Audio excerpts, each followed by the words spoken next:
प्राचीन मिस्र में राजाओं के बीच बहुत सारे झगड़े हुए। राजाओं के सिंहासन पर हमेशा खतरा बना रहता था। इस रहस्यमयी देश में एक राजा था जिसका नाम अखेनतेन था। वह एक अलग तरह के देवता ऑटोन की पूजा करता था। अखेनतेन के बेटे तूतनखामुन को बहुत छोटी उम्र में राजा बनना पड़ा।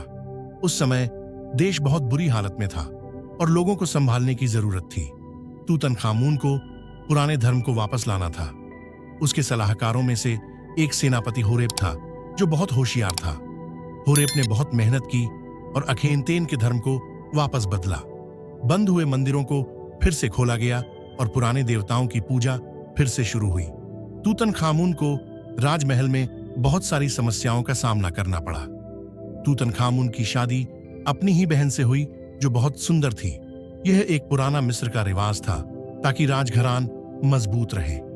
लेकिन राजमहल में बहुत सारे लोग थे जो राजा को हटाना चाहते थे। तूतनखामुन को राजा बनने में बहुत मुश्किलें आईं। उसके पिता की जल्दी मौत के कारण उसके बारे में कई तरह की बातें हुईं। कहा जाता था कि वह बहुत बीमार था और उस पर शाप था। राजा के महल में बहुत सारी अफवाहें फैल रही थीं, लेकिन तूतनखामुन ने अपने देश को संभालने की बहुत कोशिश की। व्यापार बढ़ा और लोगों की जिंदगी अच्छी हुई। एक छोटी उम्र में ही उसने बहुत समझदारी दिखाई।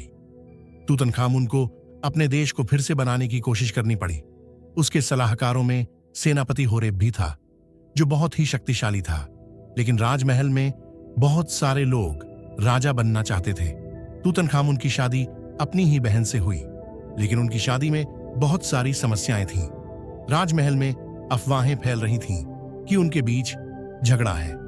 इसी दौरान राजमहल में कुछ और लोग भी थे जो राजा बनना चाहते थे। तूतनखामुन बहुत कम उम्र में राजा बना था और वह भी सिर्फ 18 साल की उम्र में ही मर गया। आज भी लोग उसकी मौत के बारे में जानना चाहते हैं। कुछ लोगों का कहना है कि वह बीमार हो गया था, शायद मलेरिया हो गया था। कुछ कहते हैं कि एक्सीडेंट हो गया या फिर उसके पैर में चोट लग गई थी।